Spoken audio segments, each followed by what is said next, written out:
critters. The camels were curiously kind and gentle, and the way that they take food from your hand, they just use their lips like fingers and pick it they up. got like prehensile lips, just suck it on in.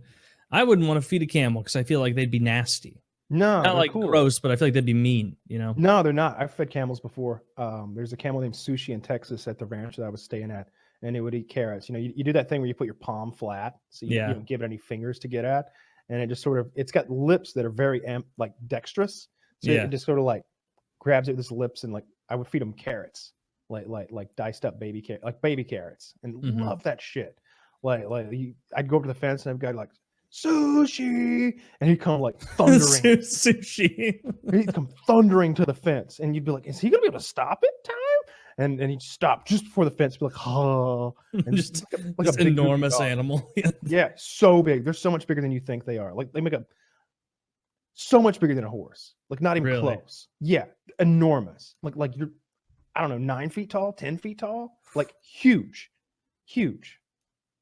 Well, we watched that clip a while back of somebody upsetting a camel, and it just like grabbed him by the meat in the collarbone area and then just flipped him back. I gotta jump the distance. You have to toss me.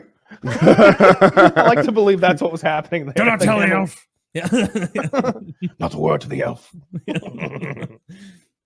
Yeah, I guess I would feed a camel then. I thought they'd be, or no, do camels spit? They spit, right? I haven't seen it, but I've read about it. This camel did not spit on me like or anything. I never saw it spit. I've heard llamas spit. It's more like blowing their nose at you than anything. That's worse. Even worse. Yeah, sort of. And they had kangaroos there. The kangaroo's fucking cool because they've got these little hands. So you give them a carrot, and he just goes, "Thank you," and you're like, "Holy shit!" He's like, "What? Yeah, not gonna do that?" You want to see what else I can do? Get closer. I've got well-defined pecs. You know how rare that is in the animal kingdom to have an upper chest girdle. They're outrageously powerful. Yeah, his kangaroo was nutty. You could kill anything that was there if you paid.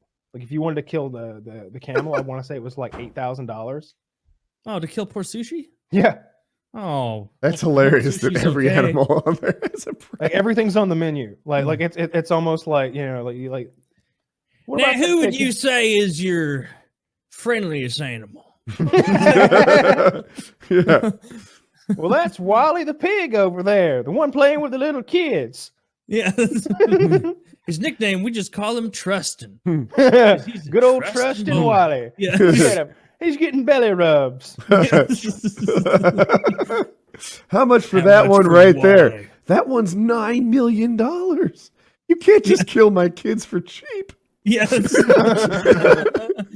Who's your That's my cousin Leroy. He ain't worth a shit. I'll give you $15. Now, I've some guy trying to like suavely come into that ranch and be like, now I've heard talk, in Hollywood of people hosting hunts for the most dangerous game. You mean lions?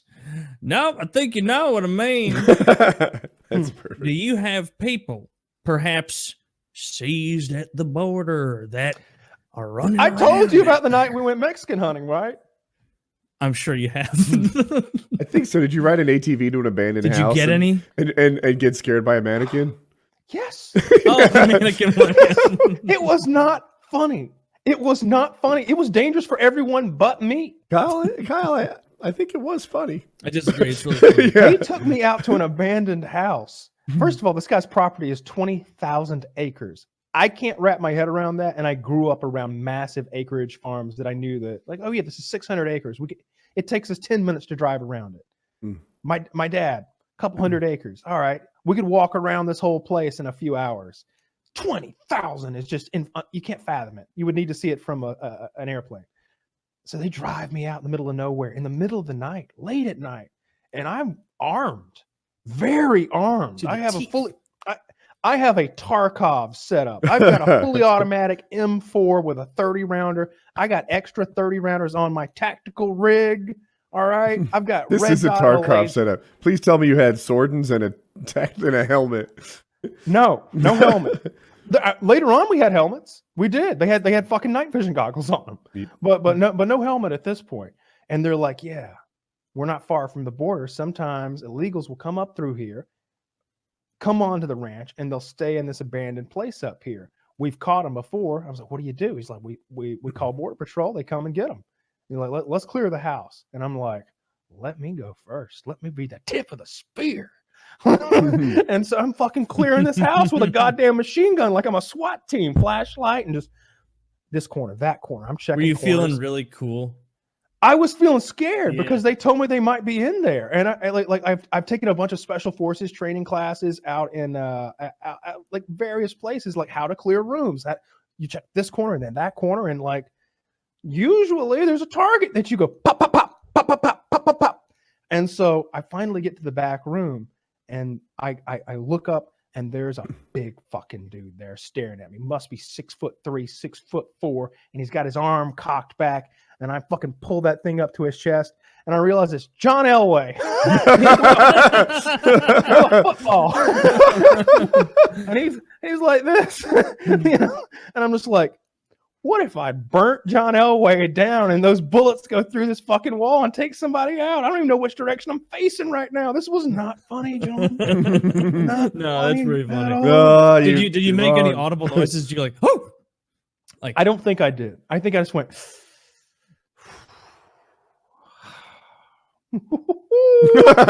But your heart's pitter pattering. Oh yeah, my heart was pounding. Yeah, my heart was going as soon as I walked in because this is like, it's just what we train for.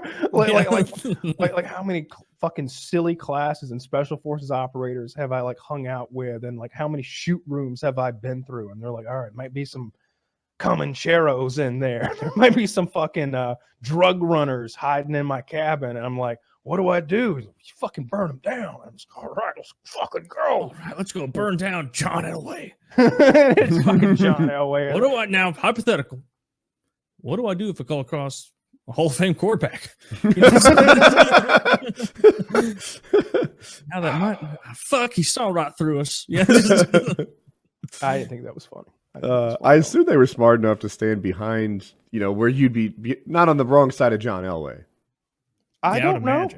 There were so many people around. There were a dozen of us. You know, there was like the guy who runs the place, and me, and Richard Ryan, and Eric from Iraq Veteran 8888, and his friend Chad, who cameramans for him, and like 2 or 3 ranch hands, and like some of us were inside, but most of us were outside. You know what Eric did in Iraq? What his role was there? I believe he's an infantryman. I know he oversaw the capture and interrogation of some high value targets. Oh, cool. Or something so like to that regard. That was handed over to Iraqis. The torturing. Yeah. I bet they're pretty good at it. From what I hear.